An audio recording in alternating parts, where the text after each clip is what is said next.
Come on in, pull up a chair and take a load off, because today I'll be sharing my review as well as a bit of a how to play for Napoleon Returns 1815 from Worthington Publishing. So, is this a gateway war game that's deserving of a place in your collection? Or should this just be boxed up and exiled to St. Helena? Well, you're going to find out right after this.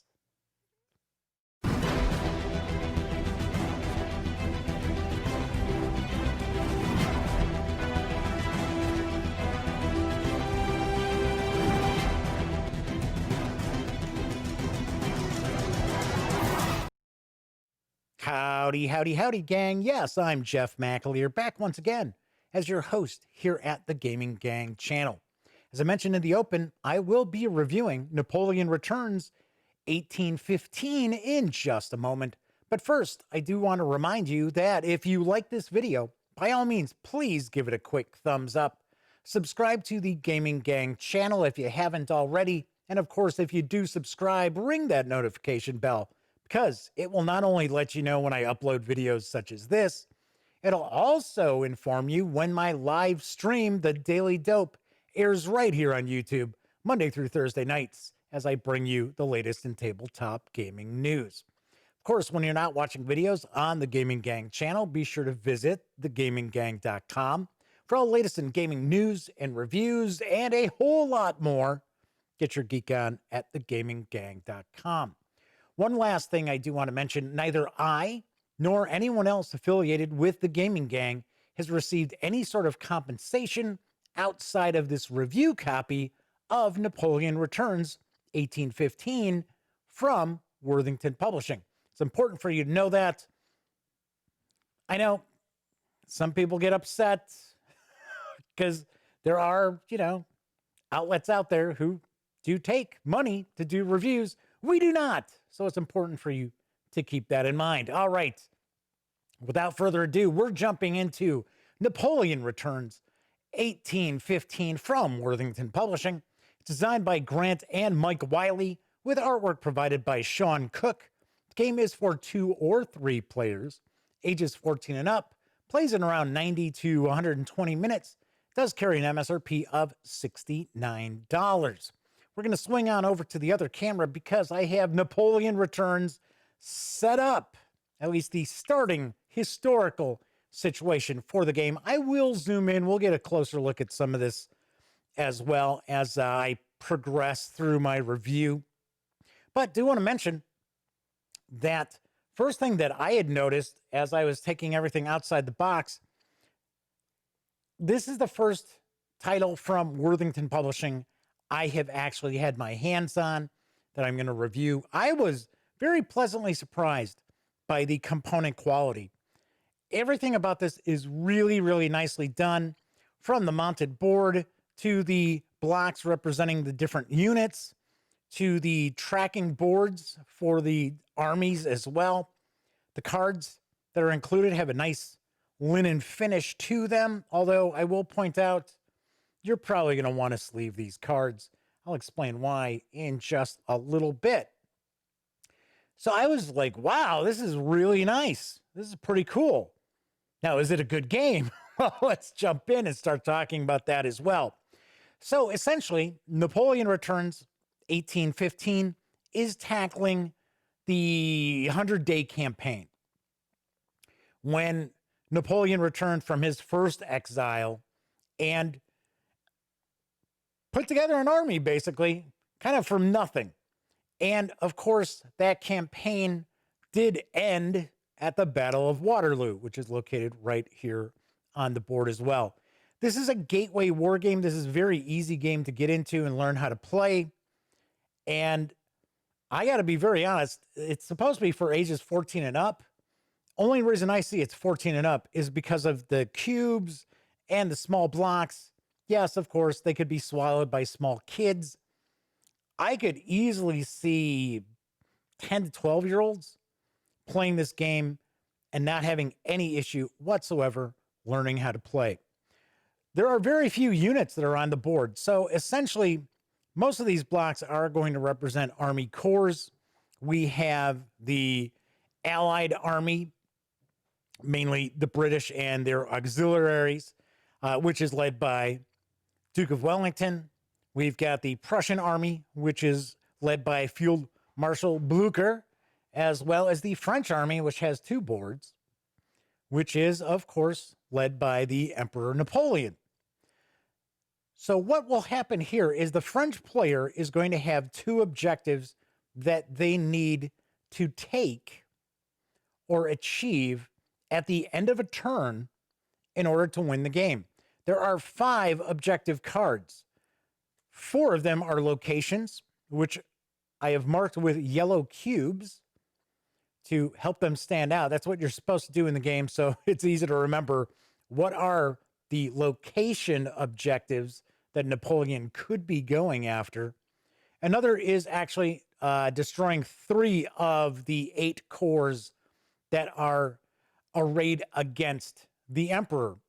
Normally, a win condition for the French is to destroy 4 army corps, but it's possible to have the objective of 3. So what's going to happen, you're going to start the game off. This is the historical setup. There are some options as well, so you don't necessarily have to have the same exact setup. So the Napoleon player is going to take 2 cards. Those are going to be their objectives. They're going to keep these secret. There is an option for the player to choose their objectives as well. So as an example here, we've got our objective is Brussels right here, where Wellington is with the reserve, and destroy 3 of the 8 corps. So of course we would keep these hidden. These are secret. So if at any time at the end of a turn, and there are 15 turns, we achieve both of these objectives, then we have won. So the French player has to win. The Allied player needs to either destroy 4 corps of the French or deny the French victory through 15 turns. That's how they win. So that is essentially what you're looking at as far as what are the objectives. So there's kind of a pretty cool kind of cat and mouse going on.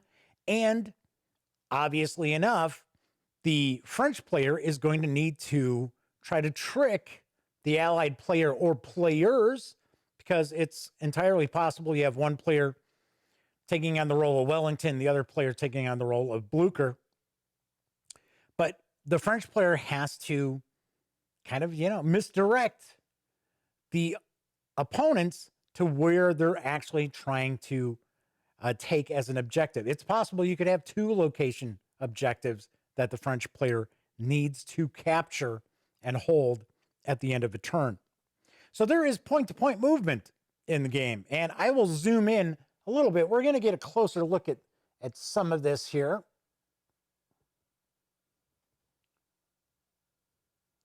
So why don't we kind of get a little closer look here around Waterloo. Yes, so here's the terrain that the Duke of Wellington is keeping in his pocket. So we've got point-to-point movement. So essentially, let's do this. Just as an example, we're going to put Napoleon with the 3rd Corps here. Let's move the 1st Corps over here. Let's bring Wellington down into Waterloo, but let's give him the 1st Corps, put a reserve here. And just for the heck of it, we'll do that. So just kind of give you an idea of the actual layout. So it's point-to-point movement. So each of the players are going to have a variable amount of movement points that they can use in their turn. So for the French, it could be anywhere from 4 to 7. They're going to roll a 6-sided die. They've got a base of 4. And 1 to 2, they'll add 1. 3 to 4, they'll add 2. And 5 or 6, they'll add 3 points. For a movement point, an army can move 1 location. For a single movement point, they can spend 2 movement points for a forced march, as an example here. But that will also cost them a point of cohesion, which I will show you that on the boards in just a moment. Cavalry, let's put the cavalry up here. They can move 2 locations, up to 2 locations for a single movement point. So what you'll do on your turn is the French player will first use their movement points. Then the Allied player will use their movement points. So whenever you get into combat, let's say as an example, we did a forced march, spent another point there. Napoleon is actually an army commander. It does not cost anything to move your army commander.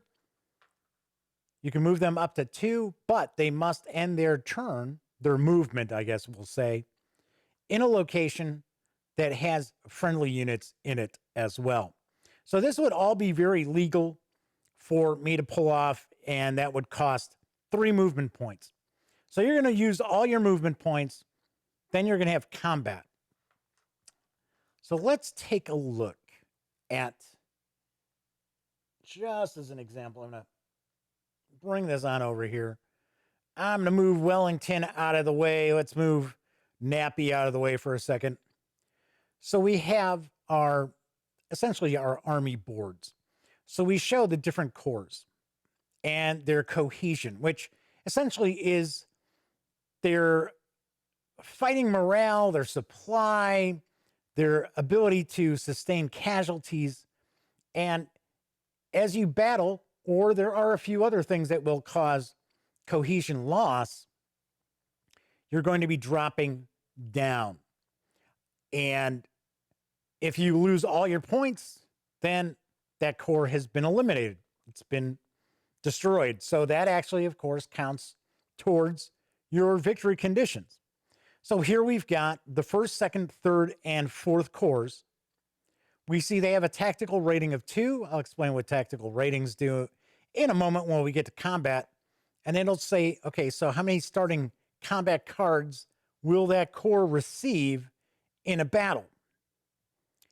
We also have Napoleon up here has a tactical rating of 3 and receives 3 combat cards. So in essence, if we had Napoleon, let's say Napoleon in the 1st Corps in a battle, we would receive 3 cards for the 1st Corps, and we'd receive an additional 3 combat cards because Napoleon is there leading the army at that battle.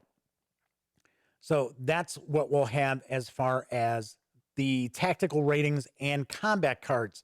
So to kind of give you an idea, I'll show you Wellington over here.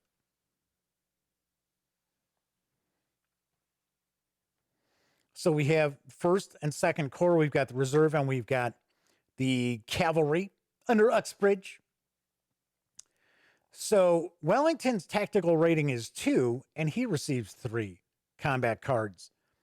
So you'll see the different corps will have different ratings.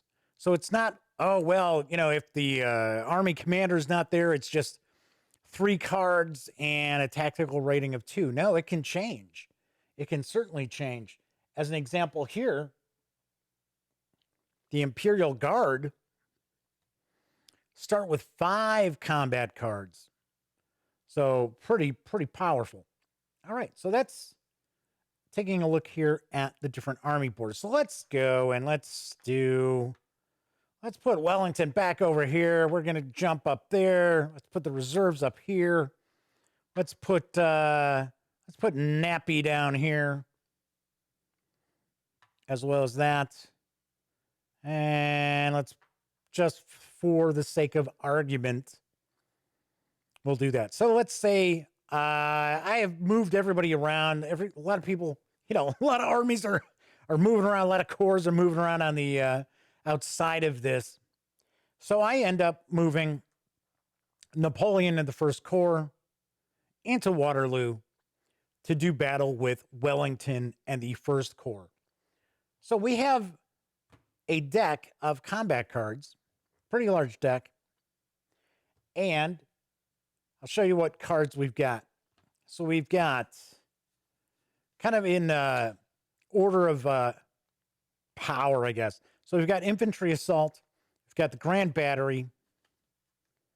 We've got cavalry charge. We've got skirmish. We've got combined arms and counterattack. So what will happen is each of the players will receive their combat cards. So in a situation like this, we know, taking a look at the first corps board, it says we get 3 cards for the first corps. Now, as they lose cohesion, they'll end up with fewer cards. Napoleon gives us 3. So we know we're going to get 6 cards for the French. And we also know Wellington gets 3 cards and the first corps gets 3 cards. So the British player or allied player is going to also receive 6 cards. So we can just do it like that.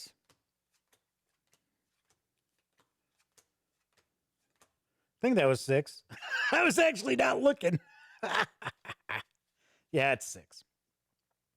So Napoleon's the attacker. The French are the attackers. They're going to play a card first. Oh, wow. So they decide they're going to go with skirmish.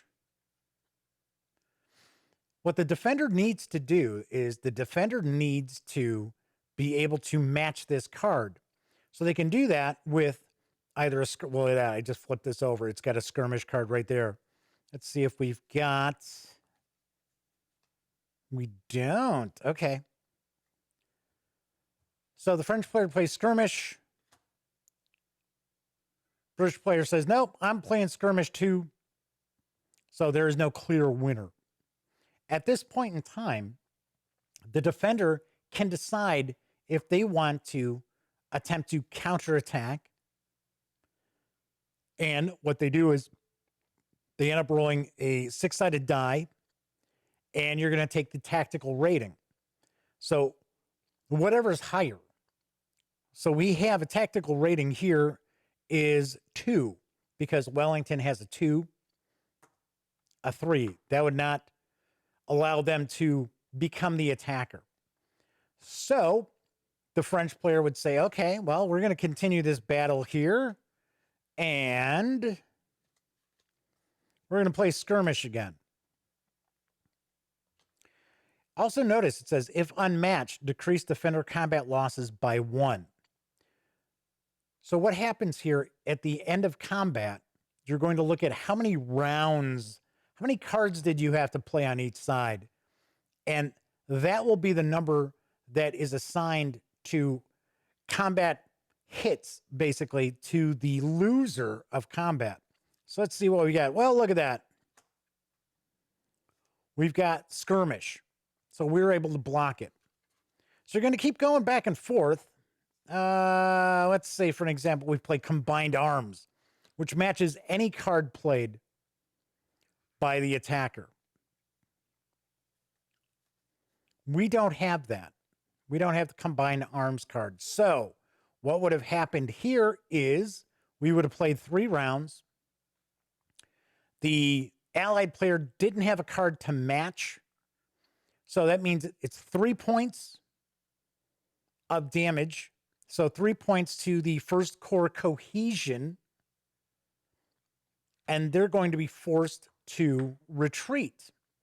And of course, they need to retreat to a location that is either unoccupied or occupied by friendly troops, or worst case scenario, they have to actually move through someplace that the enemy controls till they get to a spot that's not controlled by the enemy, and they'll take more cohesion losses. So it would be 3 points for the 3 rounds, plus an additional point because they're retreating. So that would be 4 points. So that's a pretty big shellacking. For the attacker is actually going to take half of the combat-related cohesion hits. So, and it's actually rounded down. So we had 3 because we're adding 1 because they have to retreat. So they would actually, the first corps here would actually only take 1 point of cohesion damage. Now, something else that needs to be pointed out. After you've played your cards, there's a reason why I put some of these cards out here, some of these other units, I should say, out here, because you can actually try to bring in reserves. So you're actually, just like you would be rolling as far as with the counterattacks, you're going to roll a 6-sided die. And if you're able to match or less than the tactical rating, you'd be able to pull in any adjacent unit.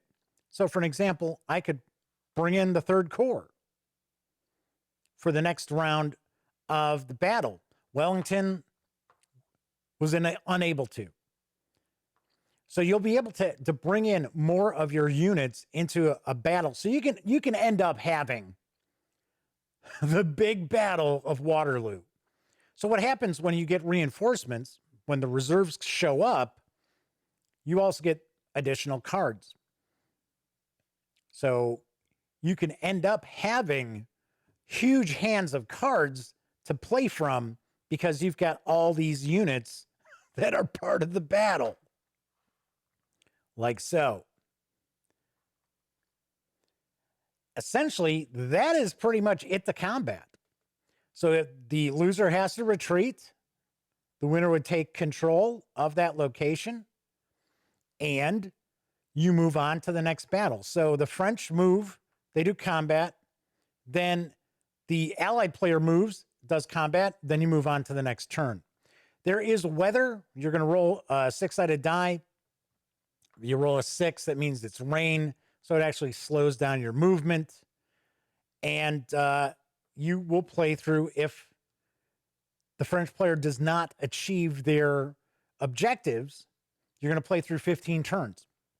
Something to point out about the objectives is that if the French player achieves one of them at the end of the turn, they don't reveal it. So my nephew Cameron made that mistake.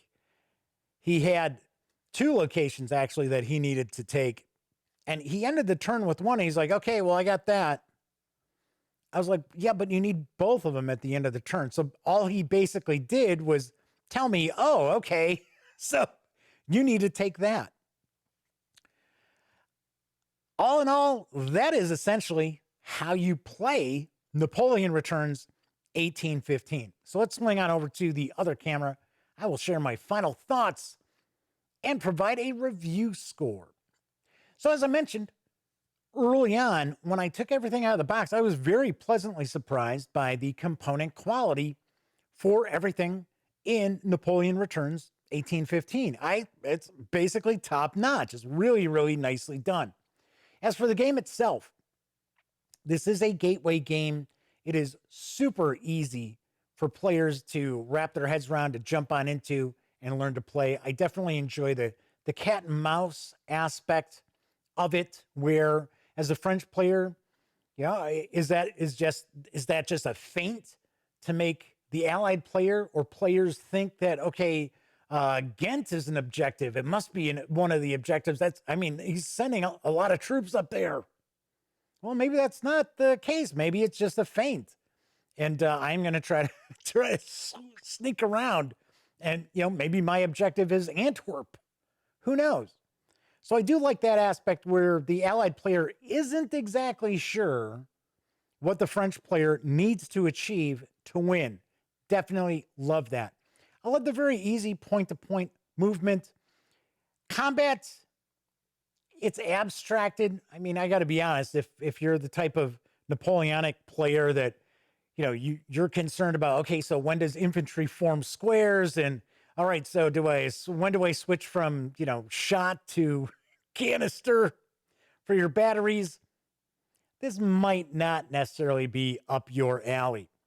But for those out there who are looking for a Napoleonic game that is easy to jump into, that isn't only the Battle of Waterloo, there is a large area of Europe that you're basically playing through. And if you're looking for something that's just really simple to sit down and play with just about any member of your family, Napoleon Returns 1815 is perfect.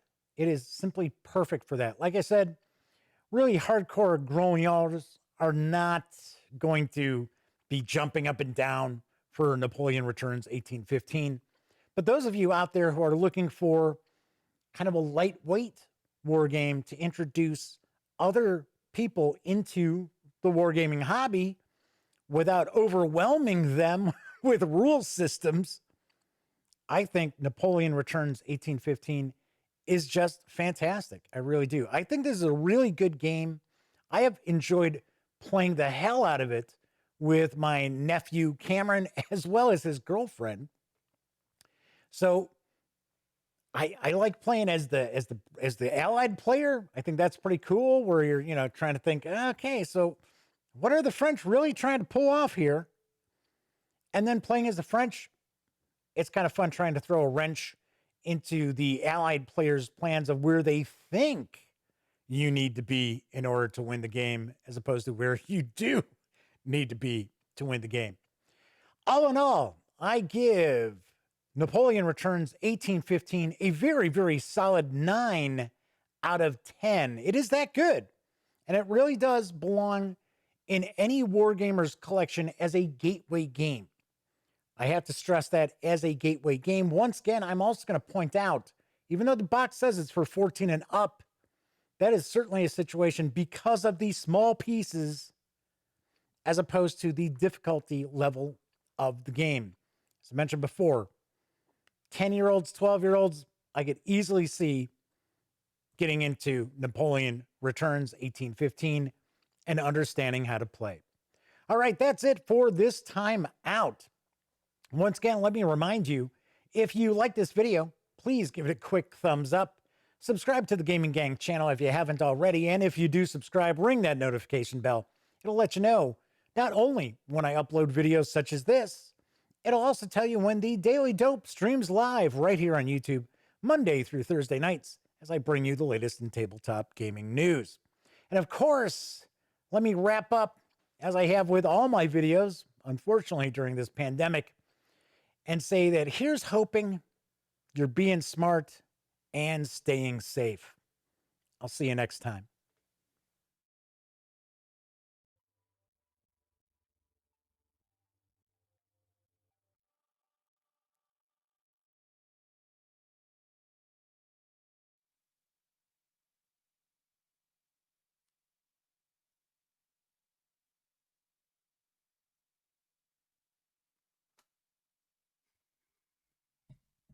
Oh, you're still here.